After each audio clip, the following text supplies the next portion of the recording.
Ladies and gentlemen, Mr. Cropper here. I would like to talk to you about reason, rationality. It is a point that I think is not talked about enough in objectivist circles, or could be talked about more to much benefit. This is in response to scientific discussion. He did a video a long time ago asking me about rationalists and Descartes and so forth, and rationality is always a plus word in objectivism. So I wanted to say a little more about that, with disregard to the history of philosophy thing that he asked in the later part of the question. Rationality is that. It is the primary virtue without which no other virtues can be practiced. Now the idea I have in mind is like a list of virtues. Reason is a virtue to objectivists. And if reason is on that list, what sort of other things are we going to put on the list of virtues? We're going to put things like selfishness, productivity, pride, etc. Now, a lot of objectivists recognize these virtues, but they don't recognize exactly the nature of them. Individuality, right? Individualism is a virtue. But let's try to imagine individualism by itself, without rationality. Like my own individual painting, which is just splish splash here and there. It's individual, no one else did it, I did it. But it's not rational. Pride. I'm proud of what? You're irrational, right? And people point out contradictions in your belief. You say, I'm still proud of this or that. Your country, maybe you're proud of Hitler, maybe you're proud of America and you say you're glad they invaded Iraq and you're glad it's going exactly how it's going and it's perfect. You're proud no matter what. You don't care. Reality be damned. You're proud. Proud without rationality. So that's dogmatism. That's, so anything without rationality, any of the virtues without rationality are not virtues. They're vices. Now that tells you something. It tells you that rationality is the primary virtue. The single, fundamental, most important virtue. Now you can use this psychologically in your everyday life. When you meet somebody, you say, well, they're really individualist and they're really independent and whatever. Independence, you now know, is not a primary virtue. Rationality is. Rationality is the primary virtue, and without rationality, other virtues become vices. Everything's a vice if you're irrational, and you can't do any good if you're irrational. That's the lesson to be learned there. But I have here for you, in Objectivism, The Philosophy of Ayn Rand by Leonard Peikoff, Chapter 8, Virtue. And I just read the opening paragraph. Rationality is a broad abstraction. Now let's just pause there for a second. You know that in the objectivist method of concepts, what a concept is a lot of instances of something that have something similar, something in common, 3, 4, 5 instances of it, and you take out all the specific measurements of each instance, and you just have left the essential, the thing that they all have in common. That's your definition. And we get rationality by doing that with 4, 5, or 6 instances of something. Can you imagine what situations you would take and you'd say all these are instances of being rational? Okay? That's where the abstraction of rationality comes from. So it is a broad abstraction that it encompasses a lot in reality. We're skipping a sentence, it's not applicable. We must study the derivative virtues and values recognized by the objectivist ethics. The derivative virtues and values derived from what? Reason. From man's proper method of function.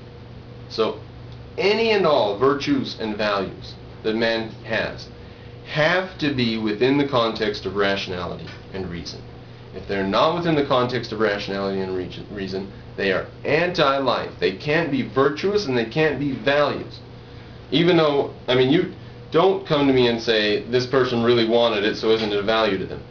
You know, that's like saying he really wanted to jump off the cliff and die, so isn't that a value to him to jump off the cliff and die? If you want to put it that way, fine, but then value means nothing.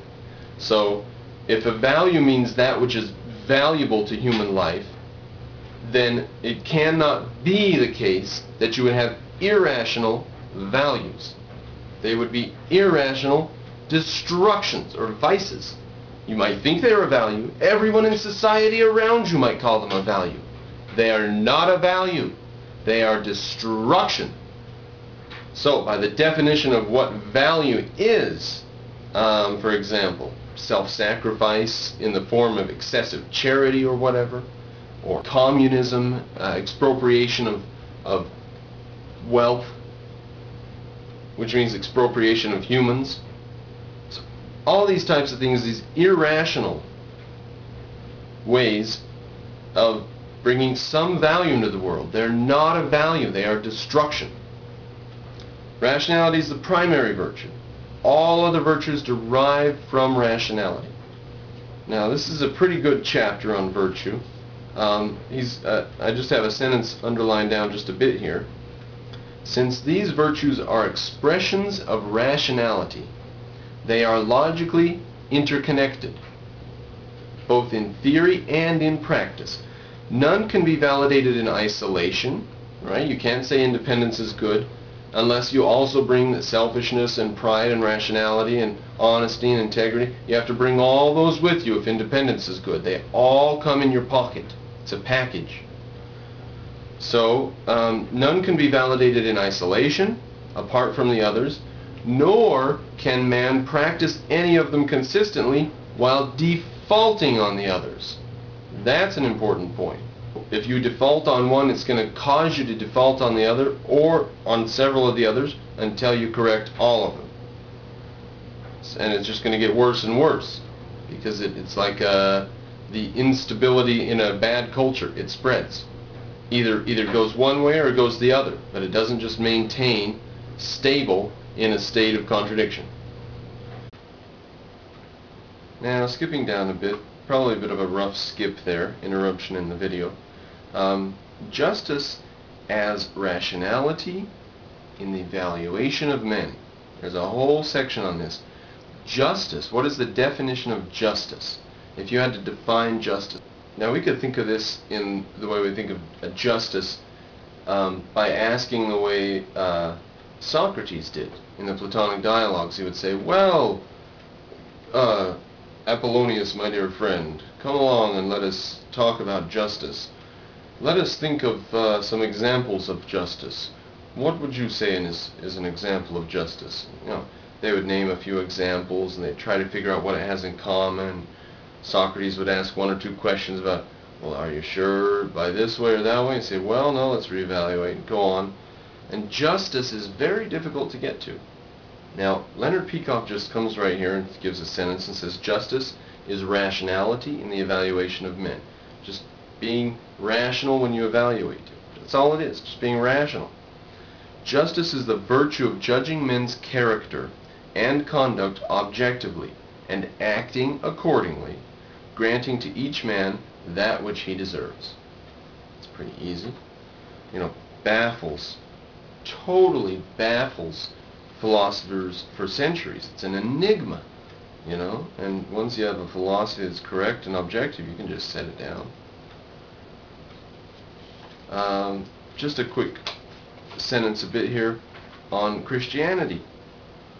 Like all religions, Christianity is incompatible ultimately with every single virtue. It seems to take special pride, however, in its principled exhortation to injustice, particularly in the spiritual realm. If men are to have any chance for a future, it is this aspect of the Christian ethics above all others, this demand at once brazen and mawkish for unearned love, unearned approval, unearned forgiveness, that the West must reject in favor of a solemn commitment to its moral antithesis, the principle of trading. About 10 pages on here, he makes the point, so this is page 298. He talks about how purpose is a virtue. Having a purpose, having something you're planning to do.